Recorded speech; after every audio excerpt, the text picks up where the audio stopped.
Today we're giving you a few more tips for quickly building client rapport. Good morning everybody, Josh Ezell, Breakthrough Real Estate and Property Management. Hope you're having a fantastic day. Today we are covering a few more of our 27 tips for quickly building client rapport. Kicking it off with number 9 today, and it's use positive scripting. To put it another way, turn a negative into a positive. The easiest example I can give you of this is a standard phrase is, I don't know. Well, why don't we flip that one around and say, let me find out for you, right? There are many different ways to pretty much say anything. Try whenever possible to turn that little positive spin on it, right? You never know. Okay, number 10. And in this case, this is mainly for phone. Minimize dead air time, but also use stock book phrases. Okay, we all have these trademark little things in all of our businesses that we can use, and we don't even have to think about it. It fills space, and it actually can help in the long run. So, like for example, say you're getting ready to look something up in the MLS, rather than just sit there and have dead air. Ask them a question. Hey, sir, while I'm looking up these homes in Goodyear, tell me more about what you're looking for in your perfect home. You know, hey, so you guys are going to be moving from Colorado. So tell me what it's like in Colorado. Little things. So my personal twist on this one to cater to real estate is ask more questions, specifically about the person you're speaking to, what it is they're looking for, just more questions about them and their family, their personal stuff, whatever it might be. Just ask questions, allow them to talk during that dead space. Okay. Number 11, be flexible with formality. This is a good one because I am not a quote-unquote formal person, if you couldn't tell. I will say y'all, and my family's from, I guess you could say, the South, and we've just never been truly formal people, I guess you could say. So, not to say that's right or wrong, but there are definitely people more formal than me that I need to be able to cater to if I really want to maximize my business, right? And I might say you all with my family, but Mr. and Mrs. Smith, I really appreciate you coming in today. Can I get you a bottle of water or anything like that?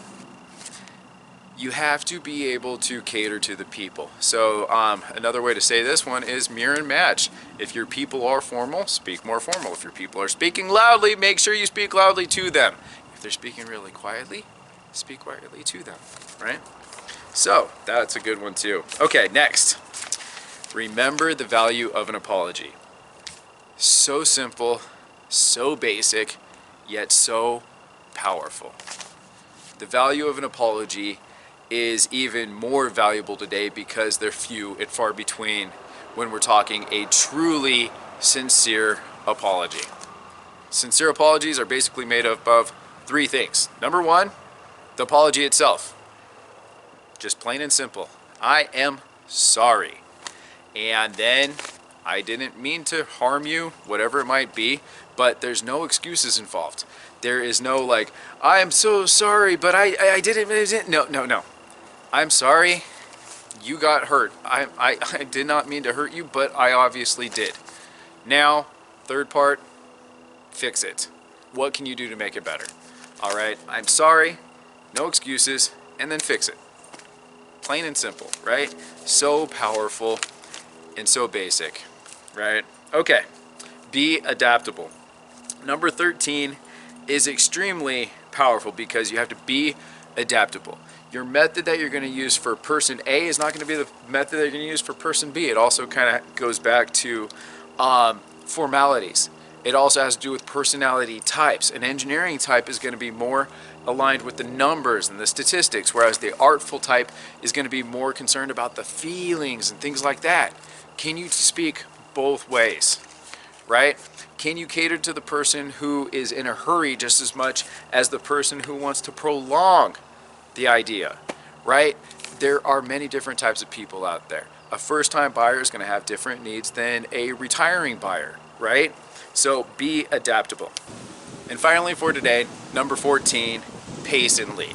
This is another way of saying mirroring and matching, but it actually has to do more with the tone and literal pace of what people are saying. If somebody is speaking a lot more slowly, you might want to slow your speech pattern down to match what they're saying. If somebody's really fast and they want to get this done and over with, you probably want to speed up your speech so that way you make them feel more comfortable and you're not going to annoy the crap out of them. You know what I mean? You have to be able to mirror and match, and if you're speaking to somebody the same way they're speaking to you, they feel more comfortable. You have something in common. You're one of them. So those are the tips for today. We'll continue on tomorrow. Thank you for watching. Please like, share, comment. If you have 80 tricks of building rapport yourself, please label them. Please list them below. Thank you again. I'll talk to you tomorrow. Today we're covering Today we're giving you a few more tips for Jiminy Christmas. Today we're I can't talk.